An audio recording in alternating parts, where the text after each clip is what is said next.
الحمد لله وكفى والصلاة والسلام على رسول المصطفى وعلى آله وصحبه ومن والاه. يقول الله سبحانه وتعالى في كلامه المجيد: أعوذ بالله السميع العليم من الشيطان الرجيم. بسم الله الرحمن الرحيم. الذين آمنوا ولم يلبسوا إيمانهم بظلم أولئك لهم الأمن وهم مهتدون. وقال تعالى في مقام آخر: قد أفلح من زكاها وقد خاب من دساها.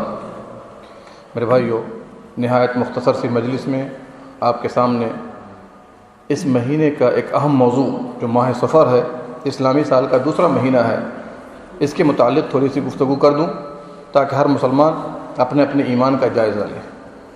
لیکن اس سے قبل ہر مسلمان کو یہ بات معلوم ہونی چاہیے کہ اللہ نے بندوں پر جو سب سے پہلا واجب، سب سے پہلا فرض دیا ہے وہ کیا ہے؟ ہم اور آپ اللہ رب العالمین کی وہ عظمت کریں جس طرح اس کی عظمت کا حق، اس طرح قدر کریں جس طرح اس کی قدر کرنے کا حق ہے، اس کا حق ادا کریں جس کی شان مناسب ہے. اس لیے ہمیشہ یاد رکھیے گا کہ انبیاء کرام کو صرف ایک دعوت دے کر بھیجا ہے، دوسری کوئی دعوت نہیں دی ہے. کیا پیغام دیا؟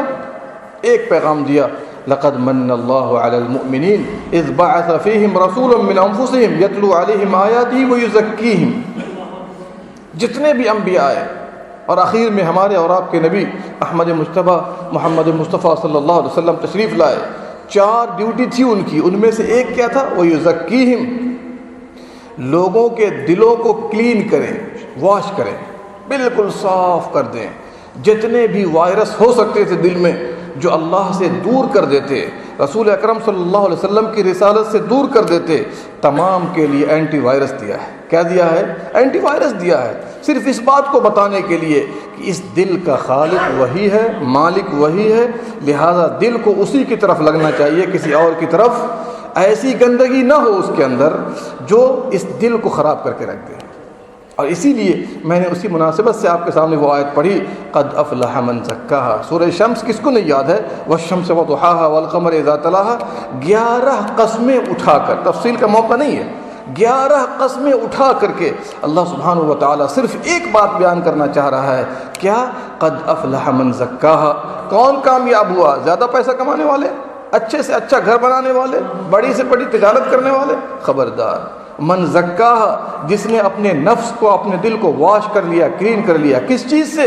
توہمات سے، خرافات سے، بدعات سے، شرک سے اور تمام حرام کاموں سے. یہی انبیاء کا مقصد ہے. اور اسی لیے آگے کیا کہا؟ وقد خاب من دساہا. جس نے اپنے نفس کو خاک میں ملا دیا، مٹی میں ملا دیا، وہ ناکام ہو گیا. جتنے بھی لوگ جہنم میں داخل ہوں گے، جتنے بھی لوگ جن کے لیے ابدی جہنم ہے، ان سب کا قصور یہی ہوگا کہ نفس کو پاک و صاف نہیں کیا، جو پورے جسم کا مرکز ہے، سینٹر ہے. ظاہر سی بات ہے، ہمارا دل صاف ہو تو کیا ہمارے ہاتھ پاؤں اس کی خلاف ورزی کرتے ہیں؟ کبھی بھی نہیں کر سکتے، امپوسیبل ہے. دل آرڈر کرتا ہے، یہ ورکر ہیں، ہاتھ پاؤں، آنکھ، ناک، کان لگے رہتے ہیں اس کے کام میں. تو اسی مناسبت سے یاد رکھیے، یہ سفر کا مہینہ چل رہا ہے. سفر کا مہینہ اسلامی سال کا کون سا مہینہ ہے؟ یہ دوسرا مہینہ ہے کہ نہیں ہے؟ کبھی آپ لوگوں نے غور کیا ہے کہ اس مہینے کے بارے میں کفار عرب کے عقائد کیا تھے؟ 2 باتیں یاد رکھیے گا، وقت نہیں ہے. پہلی بات، سفر کے مہینے کو کفار عرب آگے پیچھے کر دیا کرتے تھے. کیوں؟ پریشانی پیدا ہو گئی ان کو. ذیقعد حرمت والا مہینہ، ذی الحجہ حرمت والا مہینہ، محرم حرمت والا مہینہ، ان 3 مہینوں میں خون ریزی، قتال وغیرہ نہیں کرتے تھے، گناہ نہیں کرتے تھے. 3 مہینہ گزارنا بلا قتال کے ان کے لیے شاق گزرتا تھا. تو انہوں نے کیا چاپلوسی کی؟ کفار عرب نے کہا جی ایسا کرو، محرم کو سفر بنا دو، سفر کو کیا بنا دو؟ محرم بنا دو، کہ درمیان میں 1 مہینہ موقع مل جائے، خون ریزی کر سکیں، لڑائی کر سکیں. تو اللہ سبحانہ و تعالیٰ نے ان کا نقشہ کھینچا ہے سورہ توبہ کے اندر. کیا فرمایا؟ انما النسیء زیادۃ فی الکفر. یہ جو آگے پیچھے کر رہے ہو نا، یہ کفر میں زیادتی کا سبب ہے. یہ دیکھ لیجئے، سینٹر خراب تھا، دل خراب تھا ان کا. دوسری خرابی کیا تھی ان کے اندر؟ یہ کفار مکہ کی بات کر رہا ہوں جن سے نبی صلی اللہ علیہ وسلم نے قتال کیا ہے. دوسری خرابی کیا تھی؟ اس مہینے میں، سفر کے مہینے میں کچھ عقائد ایسے رکھتے تھے جس کو اسلام نے آ کر فوراً باطل قرار دیا. کیا؟ اس میں شادی نہیں کرتے تھے، اس میں سفر نہیں کرتے تھے، اور ساتھ ساتھ بدگمانی کیا کرتے تھے، بدفعلی لیا کرتے تھے۔ کہتے تھے جی اس مہینے میں مصیبتیں نازل ہوتی ہیں۔ سبحان اللہ، ہم مسلمان بھی ان سے پیچھے کہاں ہیں؟ ان سے پیچھے بالکل بعین ہی ہم مسلمانوں کا بھی عقیدہ آج کے مسلمانوں کا یہی ہے سفر کے بارے میں۔ اس میں لوگ سفر نہیں کریں گے، معلوم کر لیجئے، اس مہینے میں دکان تجارت وغیرہ نہیں کریں گے۔ کیوں؟ برکت نہیں ہوگی۔ کوشش یہ ہوتی ہے کہ اس مہینے میں بچے کی ولادت بھی نہ ہو۔ کیوں؟ جو بچہ پیدا ہوگا منحوس بچہ پیدا ہوگا۔ اور اسی طریقے سے سفر نہیں کرتے اور بدفعلی لیتے ہیں۔ بدفعلی کس کو کہتے ہیں؟ ذرا ایک دو مثال دے دیتا ہوں۔ دکان کھلی آپ کی صبح کوئی کسٹمر ادھار لینے آ گیا، ظاہر سی بات ہے لوگ آ جاتے ہیں، حاجات مجبوری آپ تو جانتے، ادھار لینے آ گیا۔ کیا کہتے ہیں ہمارے لوگ؟ کہتے ہیں جی تم صبح ادھار لینے کے لیے چلے آئے، صبح ادھار لینے چلے آئے، آج پورے دن برکت نہیں ہوگی۔ کیا کہتے ہیں؟ پورے دن برکت نہیں ہوگی۔ اور اگر بتقدیر الہی اس دن کسٹمر کم آئے تو یہ عقیدہ جم جاتا ہے کہ واقعی جو صبح ادھار لینے آیا نا، اس بنا پر برکت نہیں ہوئی، کسٹمر زیادہ نہیں آئے۔ اور مثال لے لیجئے، لوگ سائیکل پر موٹر سائیکل پر جا رہے ہیں، گاڑی پہ جا رہے ہیں، بلی کراس کر گئی روڈ سے، رک جاتے ہیں۔ کیا کرتے ہیں؟ رکتے ہیں کہ نہیں رکتے ہیں؟ سوچتے ہیں کہ اب آگے جاؤں کہ نہ جاؤں، آگے جاؤں یا نہ جاؤں۔ سبحان اللہ۔ الو بیٹھ گیا گھر کی چھت پر تو کیا تصور میں لاتے ہیں؟ کسی کی موت ہونے والی ہے۔ کوا بیٹھ گیا صحن پر، کیا کہتے ہیں؟ کوئی مہمان آ رہا ہے۔ کیا آ رہا ہے؟ پہلے تصور یہ بھی تھا کسی کا خط آ رہا ہے۔ کیا ہے؟ اعوذ باللہ من الشیطان الرجیم۔ یہ وہ مسلمان ہیں جنہیں دیکھ کے شرمائے یہود۔ سفر کے بارے میں وہی عقیدہ جو کفار عرب کا تھا، اور عام طور پر جو نحوست لوگوں کے دلوں میں ابھی تک باقی ہے وہ یہ سب باقی ہے۔ اسلام آ کر، پیغمبر اسلام نے آ کر ایک حدیث سنا دی سارے مسلمانوں کو کہ اگر تم لوگ لا الہ الا اللہ محمد الرسول اللہ پڑھنے والے ہو، اپنے اللہ کی، اپنے نبی کی قدر کرنے والے ہو، تو آؤ ایک حدیث سن لو۔ پیارے حبیب صلی اللہ علیہ وسلم نے فرمایا، جس کو امام بخاری نے روایت کی ہے، کہا لا سفر کے بارے میں جو بھی بدگمانیاں ہیں اس کی حیثیت کچھ بھی نہیں ہے، بلکہ ابو داؤد شریف میں ایک روایت ہے، آپ صلی اللہ علیہ وسلم نے فرمایا الطیرۃ شرک، الطیرۃ شرک، الطیرۃ شرک، بدفعلی لینا شرک ہے، بدفعلی لینا شرک ہے، بدفعلی لینا شرک ہے۔ ایک اور چیز معلوم ہے جو ہمارے گھر سماج میں کیا رائج ہے آج کل؟ اس مہینے میں 313 مرتبہ سورہ مزمل پڑھتے ہیں، آٹے کی گولی بناتے ہیں۔ کیا کرتے ہیں؟ جی معلومات لے لیجئے گا۔ آٹے کی گولی بناتے ہیں، بس پر بیٹھ کر کے کسی دریا میں جا کر پھینکتے ہیں کہ مچھلیاں کھائیں گی اور نحوست ختم ہو جائے گی۔ اسی لیے اس مہینے کا نام 13 تیزی رکھا ہوا ہے۔ کیا رکھا ہوا ہے؟ 13 تیزی، کہ ہر دن سے زیادہ، ہر مہینے سے 13 گنا زیادہ مصیبت نازل ہوتی ہے۔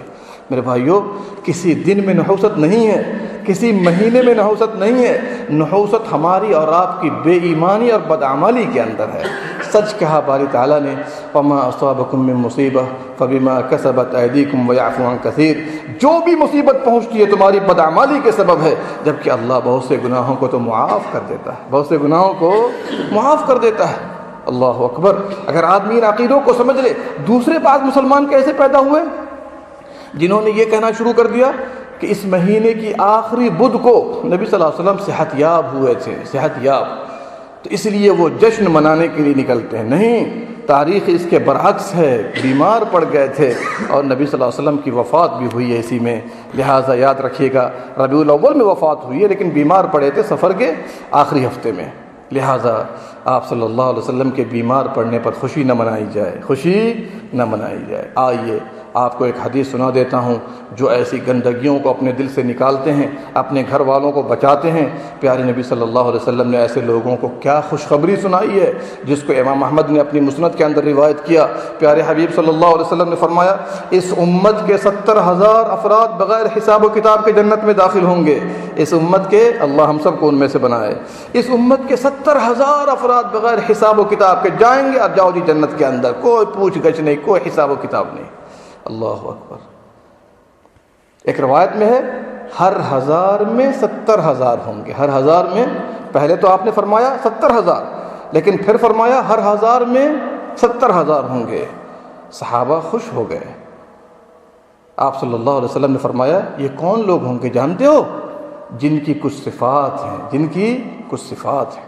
پہلی صفت کیا ہے؟ ہم الذین لا یسترقون، یہ وہ لوگ ہوں گے جو دم کرنے کے لیے کسی کو طلب نہیں کرتے۔ دم کرنے کے لیے، آئیے تھوڑی سی وضاحت کر دوں، کوئی تکلیف ہو آپ خود دم کر لیجئے، اچھی بات ہے۔ کوئی تکلیف ہو کسی کو کہہ دیجئے دم کر دے، یہ بھی ٹھیک ہے، جائز ہے۔ تکلیف ہو کوئی دوسرا خود سے دم کر دے، یہ بھی جائز ہے۔ لیکن جو آپ نے طلب کیا کہ بھیا مولانا صاحب ذرا دم کر دیجئے گا، بیمار ہے، طبیعت خراب ہے میری، جائز ہے، لیکن یہ پرائز آپ کو نہیں ملے گا، یہ پرائز آپ کو نہیں ملے گا، ٹھیک ہے۔ دوسری بات، ہم الذین لا یکتوون، یہ وہ لوگ ہوں گے جو داغ کر کے علاج نہیں کرتے۔ داغ کر کے علاج آپ نے سنا ہے، عرب کے اندر آج بھی موجود ہے۔ کتنی بیماریاں ہیں جس میں لوہے یا اس کے جنس کی کوئی چیز ہوتی ہے، آگ پہ لگاتے ہیں اور داغتے ہیں۔ کیا کرتے ہیں؟ داغتے ہیں۔ تو آپ نے فرمایا یہ وہ لوگ ہوں گے جو داغ کر کے علاج نہیں کرتے۔ اور تیسری بات جس کا ہمارے موضوع سے تعلق ہے وہ کیا؟ ہم الذین لا یتطیرون، یہ وہ لوگ ہوں گے جو بدفعلی نہیں لیتے، بدفعلی نہیں لیتے۔ اور آگے وعلی ربہم یتوکلون، یہ سب اپنے رب پر بھروسہ کرنے والے ہیں۔ اس سے کیا واضح ہوا؟